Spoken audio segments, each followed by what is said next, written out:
joined still by Grant Owens. Hello. And George Menard. Hey. All right, guys, we watched another film. Complete opposite of completely different. Agira. Let's talk about this. It goes under the name. Well, it goes under many names, to be honest. It goes under the name Mr. Arkadin. Mr. Arkadin. Sorry. Arkadin. Well, you know, Confidential Report is the name that we understand it as. Yeah. But, it's like kind of a bad name. A Confidential Report. I think it's more approachable than Mr. Arkadin. I think Mr. Arkadin's a better name than Confidential Report. Confidential Report sounds so boring. It's like Confidential Report. It does. Orson Welles is Confidential. It makes more sense for the movie, but yeah, I guess Mr. What is it definitively? Arkadin or Arkadine? Arkadin. That's what they say in the movie. Okay. Did you see the movie? Yeah, I know. I don't know. I got a chance to see a couple minutes. No. Yeah, so this is an Orson Welles movie. And like any Orson Welles movie, this movie, well, I haven't seen a ton of Orson Welles, but what I can already tell is that his movies are very him. And this movie is entirely him. It's probably the most Orson Welles movie I think I've ever seen. And he said it was a disaster, right? It's not even his baby. So you can imagine how more Orson Welles it would be. The story behind this movie was, it was filmed in 1954 in parts of Europe, and it was based on, if I'm correct, some radio programs that was like based on the Harry Lime character from The Third Man that Orson Welles played in that movie. And he kind of adapted from one of the stories from that radio series. Yeah. And he was going to develop it to be a feature called Mr. Arkadin. And he made it. He did the whole production went through. But according to Wikipedia, the reason this film is in such a strange format, as we'll discuss further on, is that Orson Welles missed an editing deadline. Yeah. Just missed a deadline, apparently. Which is insane. Considering it's Orson Welles. Considering it's one of the greatest, filmmakers of all time. Yeah. Missing a deadline for his own film. And then the film got released in a bunch of different cuts. None of them Orson Welles had approval over or, had any, say in.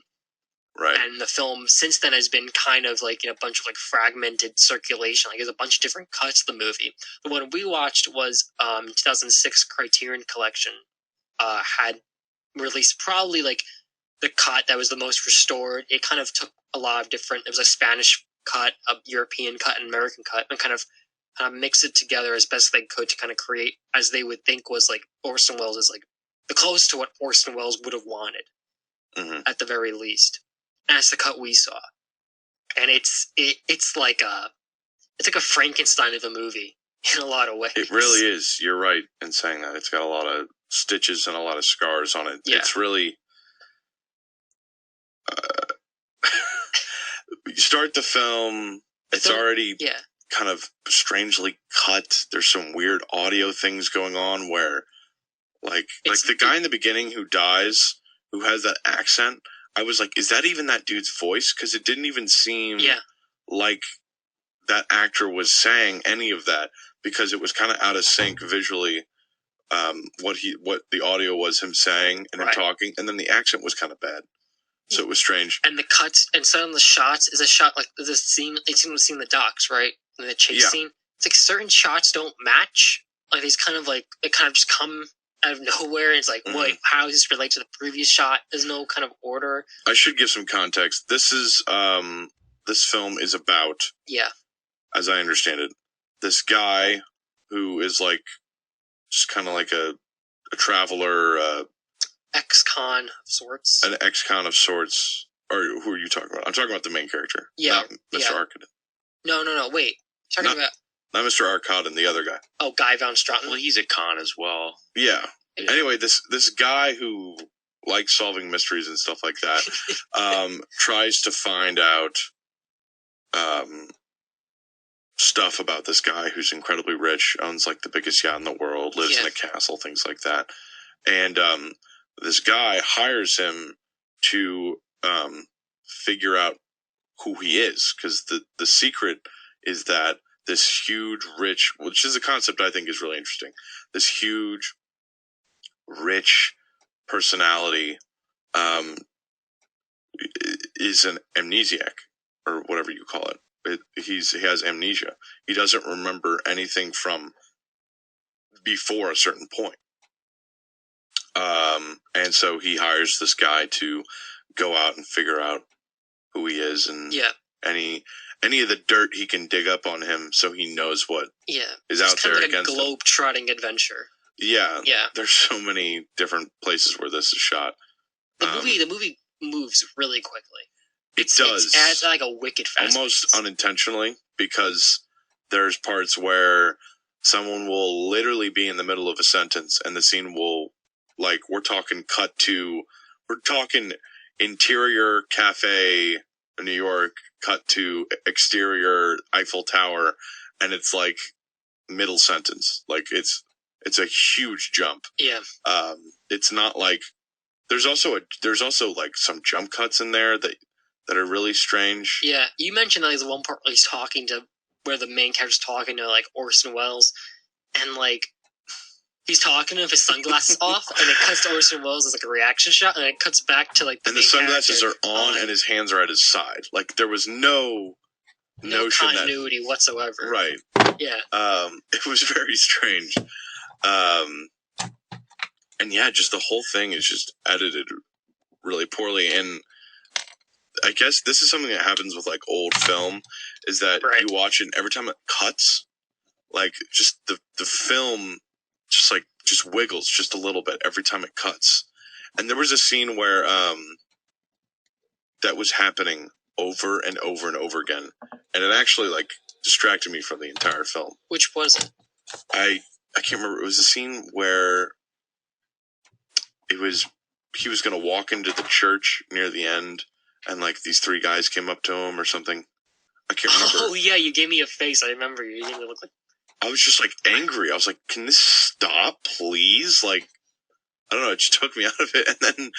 And then near the end, when he was in the plane, and oh my God, that scene is like, it's like a Tim and Eric sketch almost. Like, it's so strange.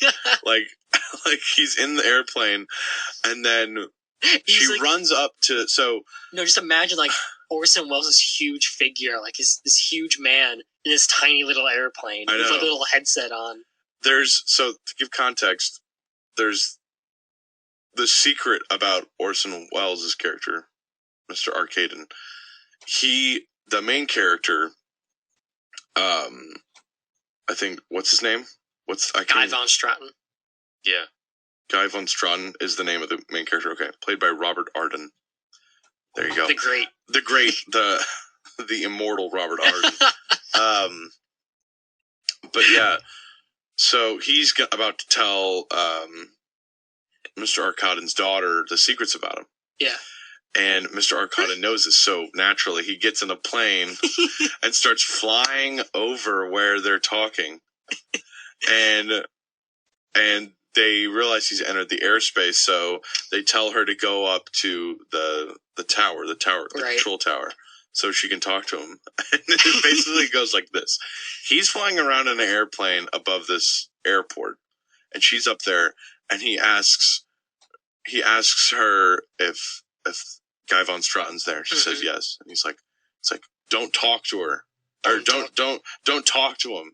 Like telling her not to talk to him is going to keep him from saying. And she just says, it's too late. and then you just hear static. You just hear like this. You hear white, which is probably Orson Welles just like downing a bag of chips or something like that, because it's just like this silence. And it's like, it lasts just a little too long. And then you hear him crash, and then the scene cuts right away. Oh, it's like, okay. The crash is so bad. The sound of the plane crashing, it's like... This is the scene. It's just... For like a good 30 seconds. Yeah. And then it's boom, cut. And then it's move on to the next scene. And you see, like, the daughter, like sad. Well, what was that shot where she was just in the car with her head on the steering wheel? Yeah. And they just kind of dwelled on that for a second. And then they're like, all right.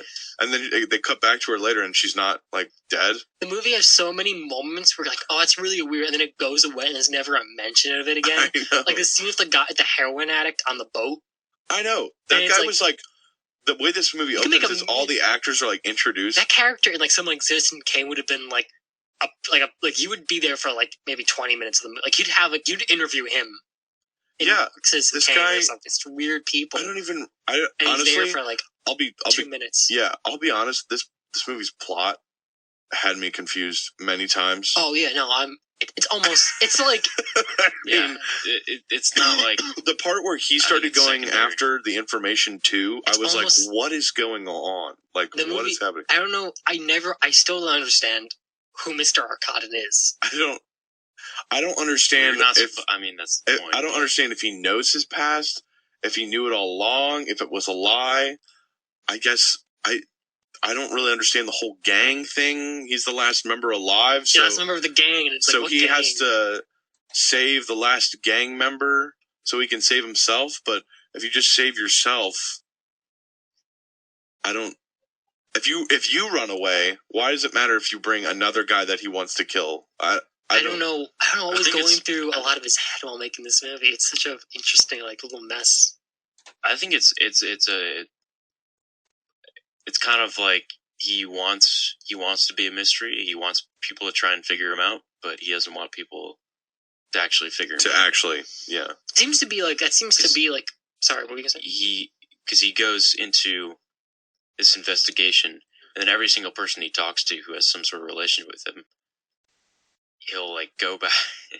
It's like this weird structure where like he'll talk to the person, and then he'll I don't know, like run back somewhere to do something, and then he'll just like bump into Orson Welles. I know. He just shows up everywhere. Like, I feel like Orson Welles just thinks that's such a cool thing to have in movies, is people showing up unexpectedly places. Like the part where he's making the phone call or whatever, and he's in Mexico, and he's like, oh yeah. How could I do that over a long distance phone call? And then he's already in a white suit eating like berries at the like 20 yards away from him, and he's just chilling by the beach or whatever in that like little thing. He's like, I'm right here, and I feel like Orson Welles is like, yes, this will be an amazing scene. What a character! He just gets everywhere. And he'll just show up in people's rooms. Somebody like, what are you doing in here? And then someone's like, what are you doing in here? And he's like, never mind that. And they don't explain it. It's just like Batman disappearing. Like, how does he do that? He'll go to his hotel and like, oh, Mr. Von Straten, there's a guy waiting for you up in your room. And, like, he'll tell him his information, like, right before he gets on the elevator. So he doesn't have time to explain. It's such, like, a weird... Like, he could have told him, oh, there's a guy waiting for you in your room. But he doesn't wait to tell him until he gets in the elevator. Yeah. And when he gets up there, he's just in the corner, like, hello. The part at the end when... So the way the guy escapes is that he gets on this plane to another country or somewhere else. Oh my god, the airport scene. And he doesn't have, and there's no tickets left for the plane, so the Arcadin can't get there, can't get to him to get him. And he's just standing at the gate going, I'll give you $1 billion if you give me a seat on that plane. And I'm thinking, this guy's a millionaire. He can't just get a private jet to fly him wherever this guy's going. Like, I don't know. That makes no sense to me. I don't. And it's just like, damn you kids! He's just like, I can't go any further. No, he's like trapped. It's like a little chain to like block him from getting into the airport. And he's just standing on the other side of it. Like, he's not gonna step over. He's not gonna make a scene. He's gonna like yell. It's really like underwhelming, but like really climactic at the same time. Like it's strange. It's like